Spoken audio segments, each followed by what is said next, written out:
La chica que ves en pantalla fue secuestrada en un búnker en el que si intentaba escapar, se detonarían múltiples explosivos y quizá uno de los momentos más macabros del caso fue cómo respondió su captor cuando le preguntaron sobre su crimen.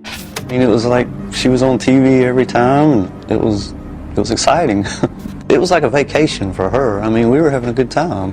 I mean, no more school for her, you know, it was just hanging out. El 6 de septiembre del año 2006, la joven americana Elizabeth Shove, de 14 años, no regresó a su casa tras abordar el autobús escolar. Luego desapareció en extrañas circunstancias al bajar, vista por última vez por sus compañeros de clases y el chofer del autobús en ruta, poniendo en alerta por varios días a las autoridades de todo el país. Oriunda de los Estados Unidos, de Carolina del Sur, la joven Elizabeth, de 14 años, asiste a la escuela como cualquier otra niña de su edad, tiene un buen promedio académico y una personalidad dulce y tierna, hace amigos con facilidad, aunque en ocasiones prefiere estar sola o es tímida con ciertas personas. Tiene una personalidad valiente y aventurera. Le gusta explorar rutas alternativas, hacer senderismo con sus amigos, a veces estar de fiesta y tener experiencias nuevas, lo que no siempre es un buen atributo para una joven de su edad, pues la juventud es una época donde somos propensos a caer en muchas cosas por ser considerados vulnerables para muchas personas que viven en pro de la delincuencia o de hacerle daño a las demás personas. Sin embargo, luego de una intensa jornada escolar, Elizabeth toma el autobús camino a su casa como siempre lo hace, pero esta vez le indica al conductor que la deje un poco antes de su parada habitual, pues quiere caminar un poco cerca a una zona rural que se ubica camino a su casa, la cual ha explorado sin problema en ocasiones anteriores y nunca le ha pasado nada, por lo que le parece un sendero divertido para recorrer. El conductor del autobús no ve mayor problema en la solicitud de la menor de edad, pues se trata relativamente de unas pocas cuadras de su casa. De hecho, es visible por todos al otro lado de la calle, por lo que el hombre accede abriendo la puerta trasera. Luego enciende nuevamente los motores de su vehículo y continúa con su ruta escolar, mientras la joven camina sola cerca al bosque. Tras recorrer varios metros de distancia de la carretera, un hombre adulto se acerca a Elizabeth y la increpa, intimidándola con una placa de policía, diciéndole que es un agente encubierto fingiendo ser un funcionario de la ley real, acusando a la menor de edad de consumir y portar de la planta verde, y todas estas acusaciones, por supuesto, se dieron desde la suposición y nunca desde las pruebas. Por esta razón el oficial esposa a Elizabeth, insistiéndole en que está arrestada. Luego la lleva a la entrada del bosque procurando no ser visto, y es aquí cuando te pediré que te tomes una bocanada de aire, porque las cosas comienzan a descender en un espiral oscuro. Elizabeth es llevada al interior del bosque en vez de la comisaría, por lo que empieza a sospechar de algo terrible por suceder, a tener miedo del sujeto que la traslada, sospechando si realmente se trata de un oficial. Incauta, la menor de edad pierde sus zapatos en el camino. Finalmente llega a un lugar al azar del bosque, entre la maleza y los árboles, lejos de la carretera. El hombre, fingiendo ser policía, abre una extraña rampa de algún lugar en el suelo sobre el terreno arenoso, mostrando lo que parece ser un búnker subterráneo en la mitad de la nada, una locación secreta muy bien escondida. El tipo obliga a Elizabeth a entrar al búnker, descendiendo por las escaleras ya bastante asustada. Una vez adentro, el tipo cierra la escotilla, luego se desnuda y accede íntimamente de ella.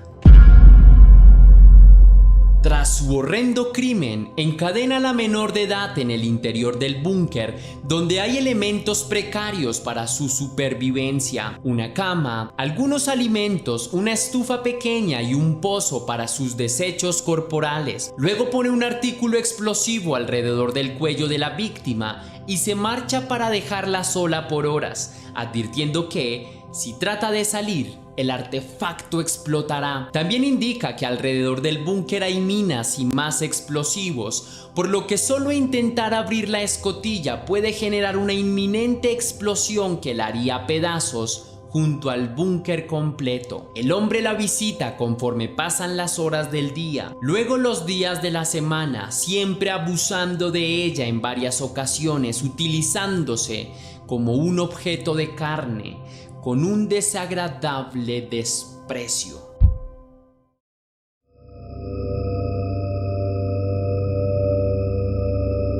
Los padres de Elizabeth Shove, ese 6 de septiembre del 2006, tras notar que su hija no llega de clases, tratan de comunicarse con la policía, quienes sospechan que la joven se ha escapado o fugado con algún enamorado, justificando su negligencia. Pasadas 24 horas, organizan un bloque de investigación formal y remiten a la menor como persona desaparecida. Luego despliegan perros y cuadrillas de búsqueda en el bosque. Empiezan a revisar las cámaras de seguridad de la zona, pero el bosque resulta ser un lugar de difícil acceso para la tecnología. Se organizan patrullas para revisar las carreteras cercanas, luego de que los testigos en el autobús avisaran el último lugar donde fue vista. Mientras tanto, en el interior del búnker, luego de algunos días de ser abusada por el pervertido, Elizabeth Shove trata de mantener la calma para no pensar en su dolor y sufrimiento, buscando una salida posible para esa pesadilla viviente. Todo el tiempo idealizaba formas de escapar en su cabeza, por lo que decidió ganarse la confianza de su abusador como método alternativo. Poco a poco fue seduciendo a su abusador, quien ya sospechaba ser perseguido y permanecía más tiempo en el búnker que de costumbre, siendo seducido de a poco con el particular encanto y carisma de la joven adolescente. En un principio, Elizabeth Shove logra avances importantes, le es retirado el artículo explosivo del cuello y también puede salir del búnker a tomar aire, aunque sin salir del todo por seguridad, pues alrededor habría explosivos. En esos momentos de libertad donde Elizabeth Shove podía ver el cielo, hábilmente desprende mechones de su cabello para poner cerca del lugar de su reclusión, por si las personas que la buscan encuentran su rastro, advirtiéndoles que estaba cerca.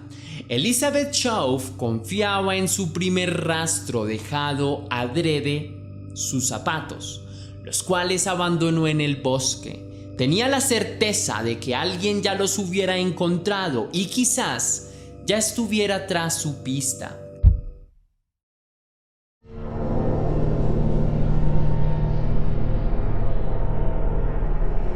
Tras 10 días de sometimientos y vejaciones, Elizabeth logra obtener el celular de su perpetrador mientras éste duerme, fingiendo querer solo jugar algún videojuego del dispositivo móvil, momento en que aprovechó para enviar mensajes de ayuda a sus familiares y amigos cercanos, quienes reciben la señal y reportan a la policía de inmediato, que empieza con la búsqueda formal de la menor de edad, rastreando el dispositivo en algún lugar del bosque. La madre de Elizabeth es quien recibe el primer mensaje de texto. Da aviso no solo a las autoridades y la policía, sino también a la prensa local y a varios medios de comunicación, quienes informan en los canales de noticias los avances de la investigación y los presuntos sospechosos. En el interior del búnker donde Elizabeth Shove permanece recluida, hay un pequeño televisor portable donde mira lo que sucede en el mundo exterior, el cual ve junto a su agresor, quien imagina lo que sucede sobre sus cabezas. permanece oculto junto a su víctima, ha descubierto que están siendo buscados por la policía, que poco a poco los agentes avanzan en el bosque buscando pistas que den con su captura. Helicópteros empiezan a sobrevolar la zona, poniendo cada vez más nervioso a Vincent Filjau, quien nunca fue policía y ha secuestrado a una menor de edad. Varios investigadores indagan sobre la vida del presunto criminal tras ser visto en cámaras de seguridad y denunciando por testigos, entre ellos su exnovia, quien declara haber terminado con el sujeto debido a su comportamiento frenético y psicópata.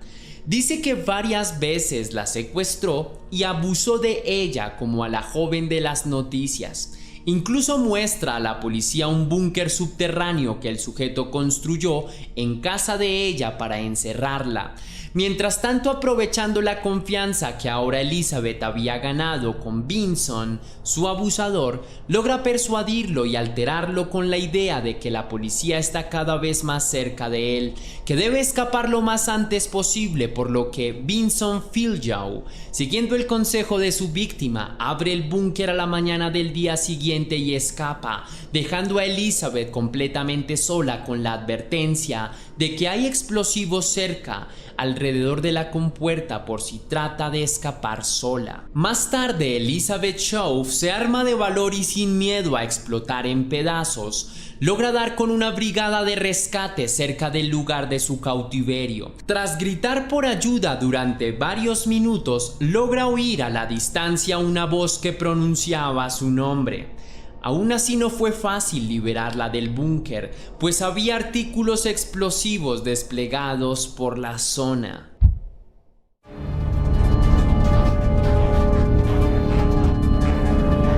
Vincent Filjau fue capturado a 5 millas del lugar de los hechos, equipado con una pistola Taser, un arma de perdigones y un filoso cuchillo. Fue acusado de secuestro, piromancia, abuso y suplantación de un oficial de policía tras la denuncia formal y el testimonio de Elizabeth. Vincent Filjau, de 38 años, trabajaba como obrero en la construcción, pero fue despedido por su comportamiento errático y varias denuncias de comportamiento indebido. Tiene serios antecedentes de abuso y agresión por haber intentado acceder íntimamente de su hijastro de 12 años, hijo de su exnovia, razón por la que terminaron en muy malos términos. No obstante, el sujeto se declaró inocente de ese crimen contra el menor de edad antes de conocer a Elizabeth, pero no negó su culpa de haber secuestrado y abusado de Elizabeth Shove dentro de su búnker por 10 días. La víctima no pudo testificar por el impacto psicológico. Aún así, su abogado leyó una carta redactada por ella con su testimonio implícito, lo que ayudó a que Vincent Filjau fuera condenado a 421 años de prisión el 19 de septiembre del 2007, una pena máxima en el estado americano. Años después, durante su condena, Vincent Filjau fue hallado muerto por razones aún no detalladas ni precisadas el 3 de mayo del año 2021, muriendo a los 51 años en la prisión institución correccional de McCormick. Elizabeth, ahora mayor de edad, ha hablado sobre su experiencia como método de sanación en conferencias, escuelas y hogares de familia. Ha hecho entrevistas en medios de comunicación y ha autorizado representar su historia en series de televisión y cine.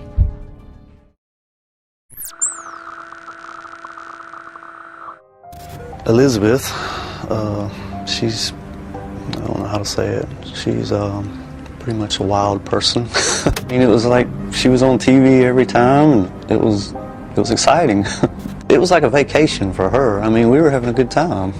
I mean, no more school for her, you know, it was just hanging out. El señor Vincent Filjau siempre alegó ser inocente del crimen del que se le acusó antes de conocer a Elizabeth, de presuntamente acceder íntimamente a su hijastro de 12 años. Declara que la justicia de su país lo condenó injustamente y arruinó su vida, por lo que perdió su empleo y su familia, a pesar de haber demostrado cosas importantes. Vincent Filgeau juró desde entonces vengarse un día. En un principio no podía vengarse contra el menor de edad, por lo que buscó maneras alternativas para manifestar su rabia.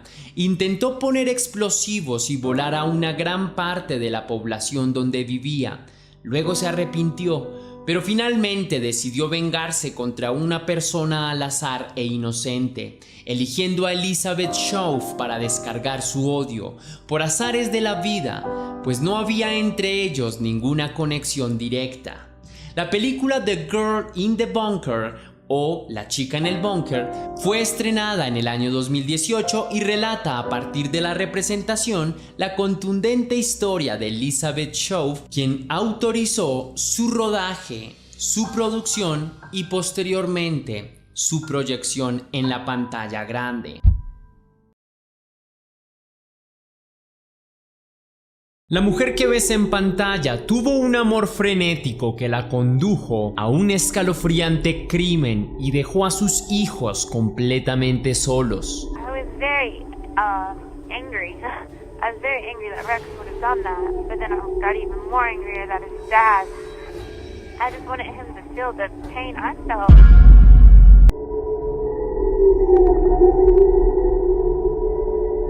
Procedente de Virginia en los Estados Unidos, la señorita Amanda Taylor es una chica curiosa y entusiasta por la cultura alternativa. Tiene gustos bastante eclécticos, como por ejemplo el cine de terror y la música heavy metal. Desde muy niña fue rechazada por su padre, un tipo alcohólico y problemático, que renunció a cuidar de ella luego de que naciera, abandonándola junto a su madre, que padecía de la misma adicción a la bebida, quien no pudo seguir manteniéndola como cuidadora y entregó su bienestar al servicio social. El hermano del padre de la niña se encargó de ella. El tío pudo obtener la custodia legal de la pequeña y se la llevó a vivir con él. También la inscribió en un buen colegio y se responsabilizó de los cuidados de la menor, brindándole seguridad y cariño, acogiéndola como su propia hija. Cuando Amanda tan solo tenía 11, Amanda Taylor entra a una buena escuela donde completó sus estudios. Allí también conoció al que sería el amor de su vida a los 15 años, un joven atractivo de su misma edad llamado Rex, contemporáneo a ella, de gustos similares. También tenía aficiones por las películas de terror y la música heavy metal. La pareja empieza a frecuentarse en citas románticas y a crecer juntos, fortaleciendo sus vínculos amorosos cada día, en un romance que empezó desde la secundaria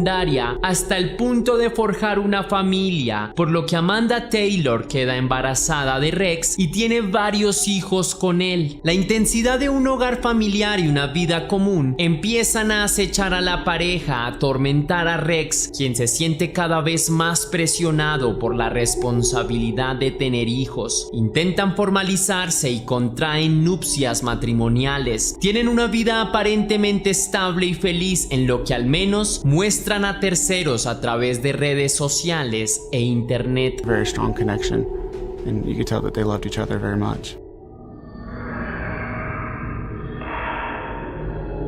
En la vida íntima de la pareja no todo es color rosa. La vida de Rex tampoco ha sido fácil, pues es hijo de un padre alcohólico y adicto a los analgésicos, quien muchas veces discutió con su hijo por mantener este estilo de vida, pues era un hombre libertino. Rex no quiso seguir los pasos de su padre, por eso poco se acercó al alcohol y a las sustancias ilegales de joven. De hecho, fue su propio padre quien le aconsejó por primera vez a empezar con la bebida, luego a tomar analgésicos para relajarse, especialmente luego de su matrimonio, diciéndole que él ya había pasado por esa etapa hace mucho tiempo, que debe relajarse más. Este paternal e irresponsable consejo más bien pareció una sentencia, pues Rex, siguiendo las palabras de su padre como sagradas, empezó a frecuentar la bebida y los fármacos hasta hacerse adicto, perdiendo el control. La influencia de ese tipo de sustancias empezó a afectar sus relaciones familiares y sociales. Las cosas con su esposa y sus hijos no estaban bien. A veces gritaba y asustaba a la familia con sus ataques de depresión, constantes intentos de poner un punto final a su vida. De a poco fue volviéndose un mal referente para sus hijos, un mal padre y un mal esposo. Amanda Taylor decide terminar con la relación a pesar de amar profundamente a Rex. Luego se marcha con sus hijos a un nuevo hogar, en una casa diferente, aunque en el fondo su decisión le causaba un gran dolor, pues era su amor verdadero según sus propias palabras. Solo quería darle un tipo de señal sobre lo que estaba haciendo con su vida, una lección para que volviera a la cabalidad, para que restaurara su cordura y reflexionara sobre cómo estaba echando a perder su propia vida. Desde muy joven y sin tratamiento, Rex ha padecido de una profunda depresión que carcome su mente, la cual se ve afectada con la bebida y los fármacos, intensificada por lo que la salud mental de Rex se ve afectada seriamente, intentando varias veces terminar con su historia sin éxito.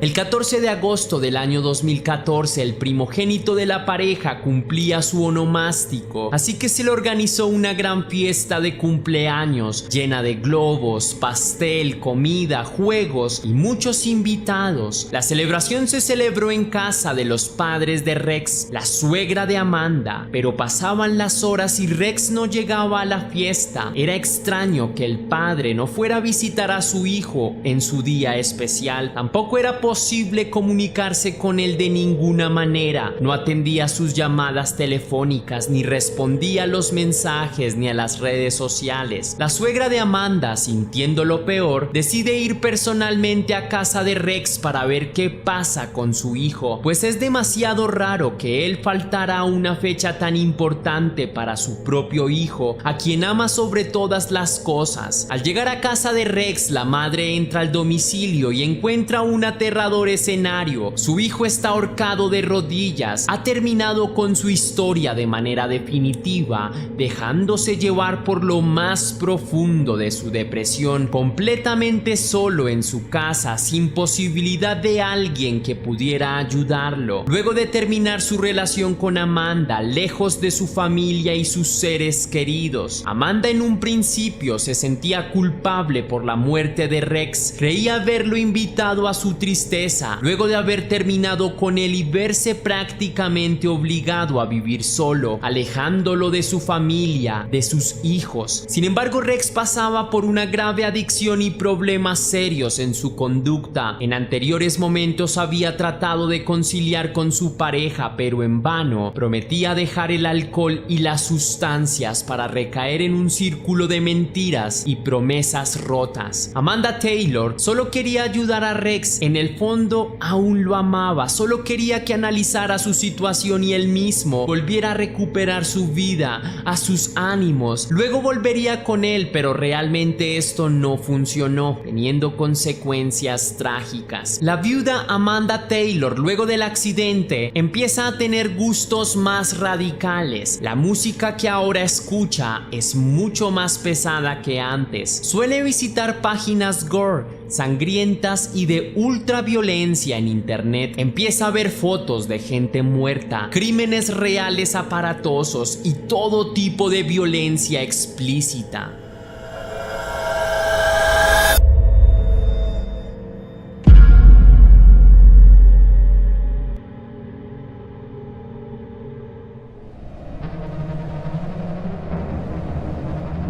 Amanda Taylor, luego de su tragedia con su ex esposo, decide tratar de restablecer su vida amorosa. Considera que ha pasado un tiempo prudente y quiere conocer nuevos amigos, darse una oportunidad en el amor. Es así como conoce al señor Sheehan Ball, un supuesto ex militar con historias de guerra, medallas y combates para contar, aunque luego se comprobará que solo era un civil más, contando historias que nunca sucedieron. Para el año 2015, Amanda Amanda Taylor y Sheehan Ball eran casi pareja, tenían un vínculo afectivo muy cercano. Incluso Sheehan Ball participaba en contribuir con los gastos para el hogar de Amanda y para sus hijos. En el cumpleaños de Amanda Taylor, el cual era el mismo día que el de Rex, otra de las tantas coincidencias que los unían como pareja, sus amigos y Sheehan Ball deciden llevarla a visitar la tumba de su ex esposo. Al llegar allí, Amanda sufre de un delirio tremendo,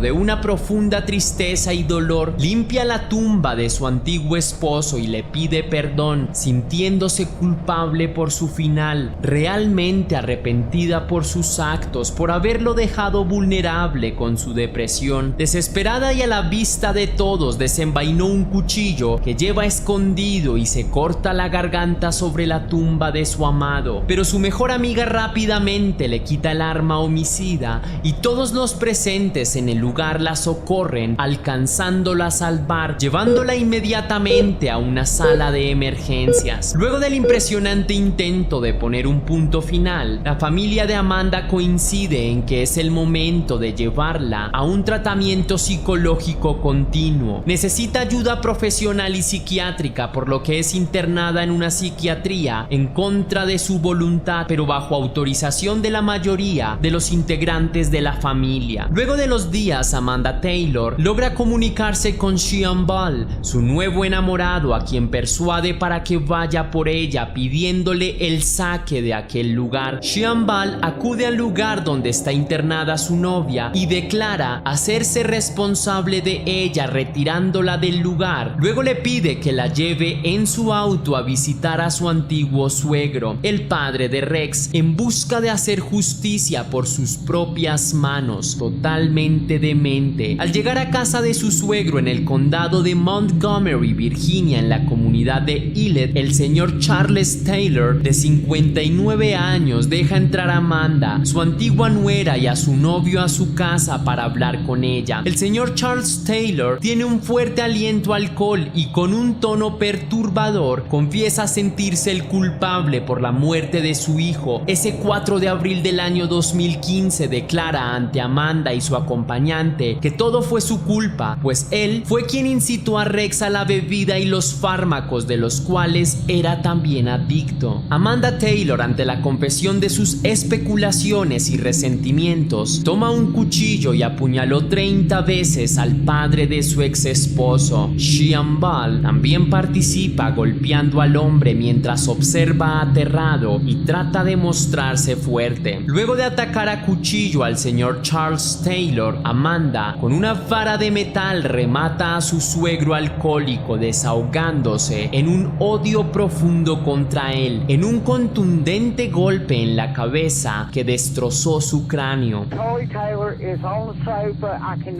see blood. It don't appear that he's breathing. La pareja se marcha del lugar en el auto de Sheehan Ball hasta cierto punto en la carretera, donde Amanda le pide a Sheehan Ball que se detenga. Luego toma un arma de fuego, la supuesta arma con la que Sheehan estaba en la guerra, un revólver pesado con el que apunta a la cara de su supuesto enamorado y le confiesa su repugnancia hacia él. Amanda le confiesa a Sheehan Ball que nunca lo ha amado, que ni siquiera lo quiso, que siempre ha estado enamorada de Rex, que siempre le será fiel a su verdadero amor. Declara a Sheehan Ball que solo lo utilizó porque tiene un auto y armas, porque sabía que haría lo que fuera por ella y que siempre supo que nunca fue militar, que siempre fue un mentiroso. Luego de su desgarradora verdad, le dispara en la cara y se marcha hasta calmar su cólera asesina. Luego de un rato, tras una persecución policíaca que solo terminó cuando una malla de púas fue despegada en la carretera para pinchar sus neumáticos en la carretera hacia Carolina del Norte.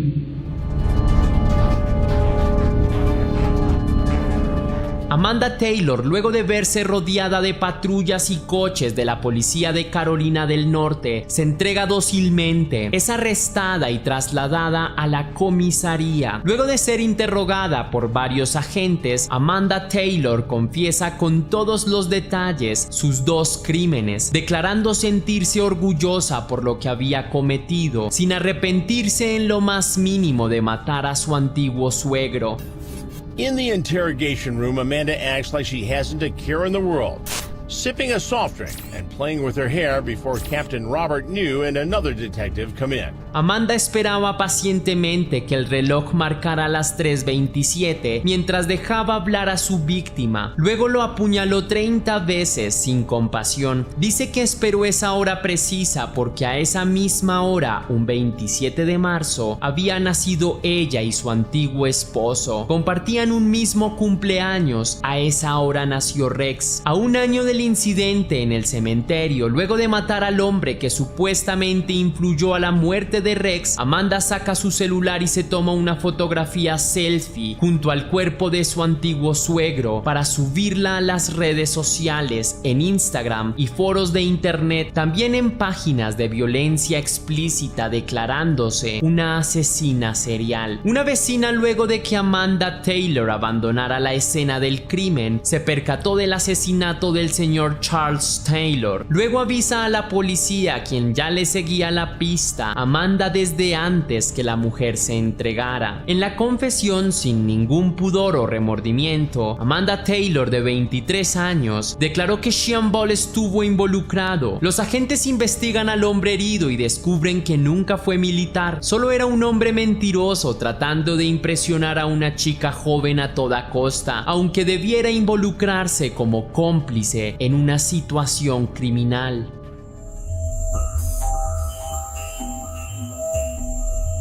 El 12 de noviembre del año 2015, Amanda Taylor es sentenciada a cadena perpetua por sus crímenes. Actualmente está encarcelada en el Centro Correccional Fluvanna en Troy, Virginia, salvada por poco de una pena capital, cambiando ella misma de decisión a último momento, pues quería terminar con su vida. Charles Taylor es condenado a 40 años por participar del crimen. Fue arrestado después de que se recuperara de la herida en su rostro, pues la bala disparada por Amanda directamente a su cara había salido por el cuello sin comprometer heridas fatales o daños graves. Recluido en el Centro Correccional Augusta en Craigsville, en Virginia, será liberado hasta el año 2051. Amanda hasta el sol de hoy no se arrepiente de lo que cometió. Dice que aún odia y siente rencor por su difunto suegro, a quien volvería a eliminar una y otra vez si tuviera la oportunidad.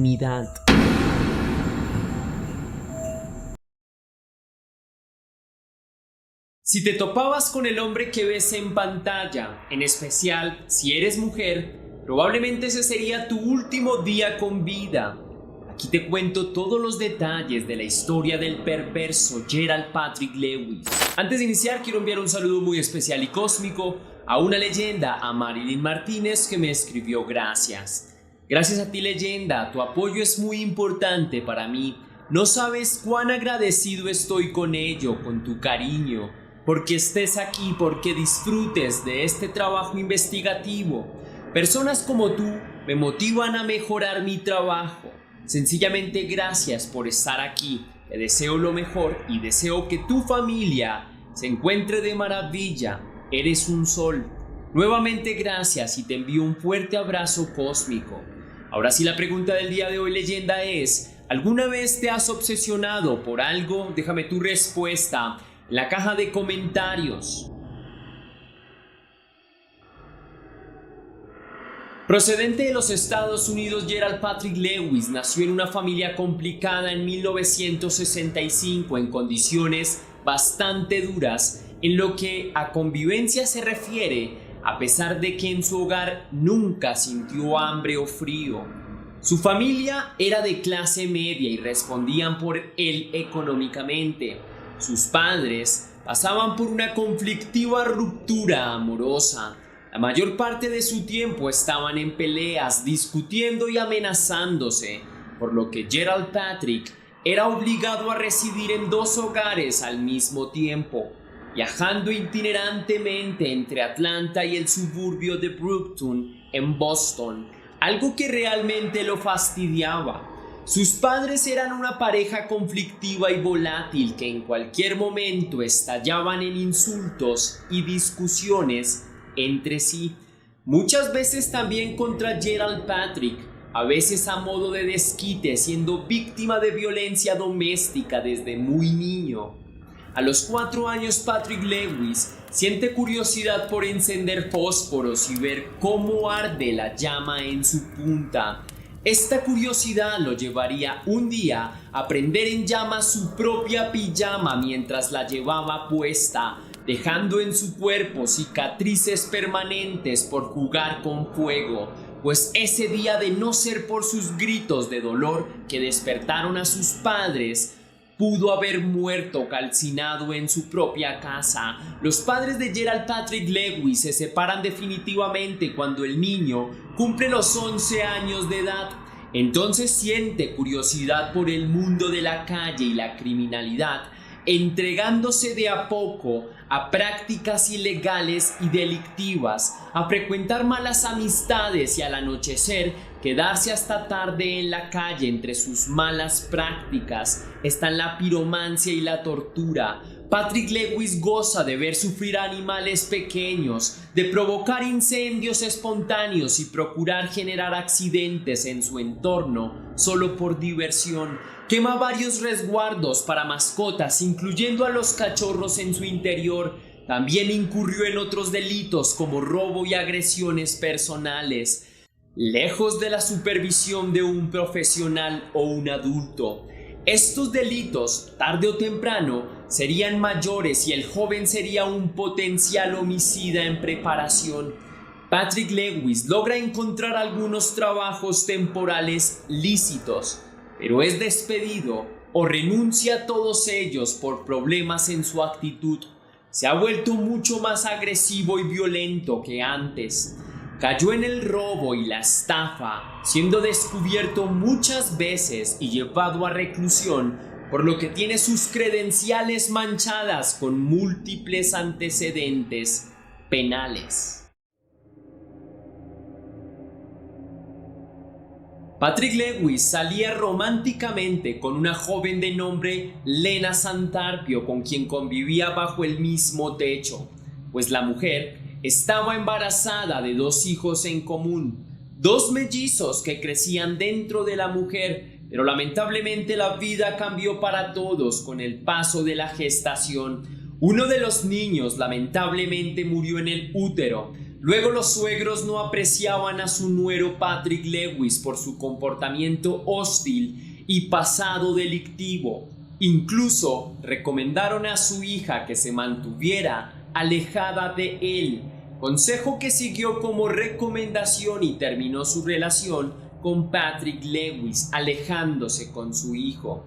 Los padres de la joven cuidan de ella y de su bebé bajo la condición de que no vuelva a acercarse a Patrick Lewis, así que la joven prefiere cuidar sola de su hijo. Patrick Lewis empieza a acechar a su exnovia incesantemente desde tempranas horas de la mañana hasta el anochecer, atento a cada instante de su vida, pero en algún momento, tras seguirla en su auto, le pierde el rastro para volver a verla hasta las vísperas de Navidad, por lo que, totalmente irritado por pensar en su hijo ausente y lo que pudo haber sido, según él, una familia feliz, se dirige camino a la plaza del pueblo por si logra volver a verla. Una vez en la plaza, identifica a una mujer con rasgos físicos bastante similares a los de su exnovia, por lo que en principio la confunde, pero al acercarse descubre que es de oficio meretriz. Se gana la vida alquilando sus servicios en la intimidad. Entonces Patrick Lewis le llama y le hace una oferta de adulterio. La mujer accede a subir al auto de Patrick Lewis. Una vez allí, el hombre pone música y trata de ser amable mientras se marchan por carretera. En algún lugar por el camino, Patrick Lewis empieza a comportarse de manera errática y perturbadora. Luego, saca un cuchillo filoso con el que amenaza y somete a la mujer en su auto. Conducen hasta un lugar apartado en el bosque junto a la carretera y bajan del auto. Luego caminan en la oscuridad de la noche hasta un lugar lejano y Patrick Lewis abusa de la mujer.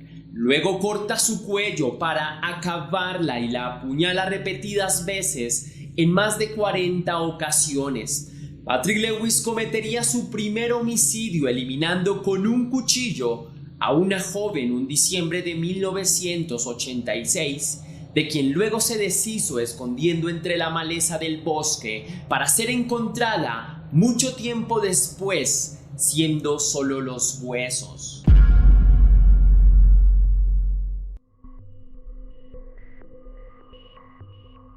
El señor Patrick Lewis había abusado íntimamente a una mujer de manera similar hace algunos años, antes de su primer asesinato. La mujer, que también trabajaba en la calle, lo logra denunciar a la policía para hacer que pague por 2 meses de cárcel antes de volver a las calles, aunque no aprendió nada de su reclusión tan corta. En el año 1987, impune de su primer asesinato, Patrick Lewis fue arrestado y condenado a pagar una temporada en la cárcel por tratar de eliminar a una niña llamada Stephanie, de tan solo 5 años de edad, a quien trató de estrangular hasta la muerte, luego de colarse en su propia casa en un intento de robo frustrado. La niña logra salvarse de milagro y describe físicamente a su atacante. Entonces Patrick Lewis es arrestado por la policía y llevado a juicio. Patrick Lewis es considerado como un enfermo mental. No recibe una sentencia normal y es internado en el Bridgewater State Hospital, donde estuvo bajo tratamiento durante 4 años.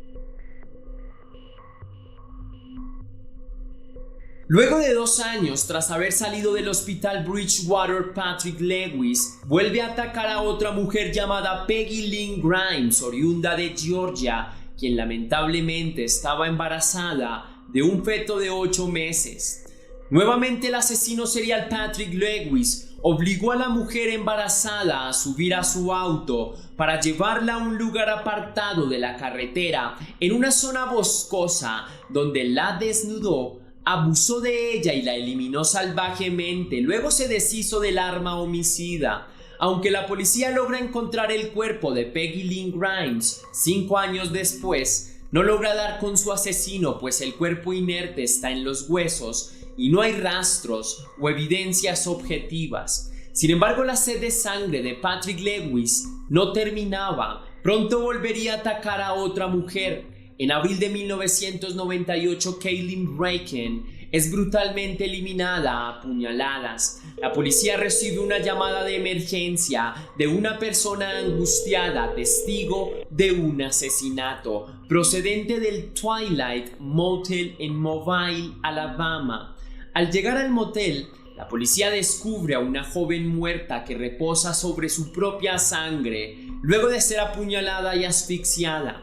Una de las compañeras de la víctima encontró el cuerpo y sospecha de un hombre que también cotizó por sus servicios íntimos. Ambas mujeres son meretrices de la vida nocturna. Para ese entonces, Patrick Lewis, atormentado por su conciencia, se había sumergido en el mundo de la bebida y el alcohol, volviéndose borracho y menos cuidadoso. Los laboratorios identificarían un mismo modo de operar en los crímenes de Patrick Lewis. Entonces, estaban frente a un posible asesino serial, pues la última víctima también fue abusada antes de que terminaran con su vida.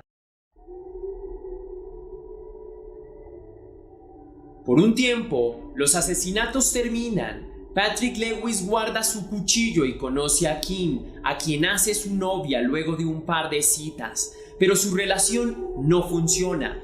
Nuevamente es posesivo y extraño con ella, además violento. Entonces Kim le pide terminar. Un día Patrick Lewis espera a Kim a la entrada de un viejo bar al que solía ir con ella cuando salían juntos. Ella llega con su novio y eso enoja bastante a Patrick. Sin embargo, aguarda paciente entre la sombra a que su exnovia termine su encuentro. La mujer se despide de su novio y luego camina sola hasta el parqueadero para subir a su auto. Es entonces cuando Patrick Lewis aparece y la ataca con extrema violencia, siendo rescatada por guardias del lugar y su nuevo pretendiente, quienes acuden a tiempo, evitando que la maten. Patrick Lewis sale a correr y huye en su auto. Al poco tiempo es perseguido por varias patrullas policiales y finalmente es detenido por varios agentes armados. Patrick Lewis, luego del suceso, es condenado a 10 años de prisión, pero sale en 4 años bajo libertad condicional. Se muda con su madre biológica y sigue con sus andanzas criminales. Así que al poco tiempo de salir de prisión, decide alquilar un cuarto de hotel lejos de su casa. En el cuarto de alquiler, solicita a una meretriz nueva para saciar sus bajos instintos. Luego conoce a Misty McGuigan, con quien repite su forma de operar, eliminándola después del acto íntimo. Ella también se parecía físicamente a su primer amor. Luego de acabarla, la sube a su viejo auto y vuelve a la carretera boscosa, donde se deshace del cuerpo, no sin antes volver a copular con él en un acto de necrofilia. Las investigaciones en su contra habían avanzado bastante. Testigos habían descrito sus rasgos físicos y muchos agentes estaban tras una sospechosa camioneta roja. Patrick Lewis sabía que su último asesinato no había salido bien, pues había sido visto por más personas. De retorno a casa de su madre, Patrick Lewis identifica a otra posible víctima, una joven llamada Lisa, a quien persuade de ir con él a cambio de sustancias y dinero. Lleva a la joven Lisa al monte y luego de abusar de ella, trata de estrangularla, pero esta vez la deja escapar viva por algún motivo. Convencido de que la policía está tras su pista, Lisa denuncia a su atacante y todas las descripciones anteriores coinciden con él, por lo que es acusado bajo cargos de homicidio múltiple. Las descripciones del hombre en ambos casos anteriores de las mujeres que lo habían visto, Lisa, tanto amigos de Caitlin Bracken como testigos del hotel, coinciden en un rostro y unos rasgos iguales a los de Gerald Patrick Lewis, quien ya tiene antecedentes penales de intentos de abuso, robo y otro tipo de crímenes violentos. El laboratorio de policía emitiría una pista determinante para la investigación, tratándose de un reconocimiento científico del ADN del asesino en el cuerpo de la víctima, el cual coincide significativamente con el de Gerald Patrick Lewis, quien dejó una colilla de cigarrillo en la escena del crimen luego de fumarla. Cuando Gerald fue capturado por la policía y tuvo enfrente las contundentes evidencias, confesó no solo haber eliminado a Caitlin Bracken de 32 años, también a otras mujeres de forma despiadada y sangrienta, además de haber abusado de ellas, dejando estupefactos a los investigadores que lo entrevistaban con su frialdad y honestidad.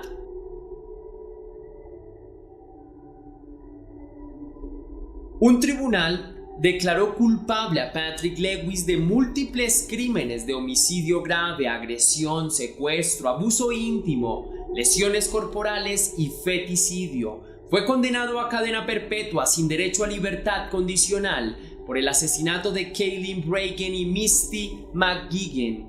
Patrick Lewis confesó ser un asesino serial y haber eliminado a muchas más mujeres de las que fueron reconocidas para su condena, más incluso de las que puede recordar. Esto lo recalcó con ahínco durante el juicio, donde declaró haber ultimado a más mujeres en Georgia y a varias meretrices más, pero nunca reveló los nombres de ninguna de sus víctimas anónimas porque no recordaba sus nombres. Patrick Lewis, esperando en el corredor de la muerte, luego de ser candidato a la pena capital, murió espontáneamente el 25 de julio del año 2009 en circunstancias desconocidas.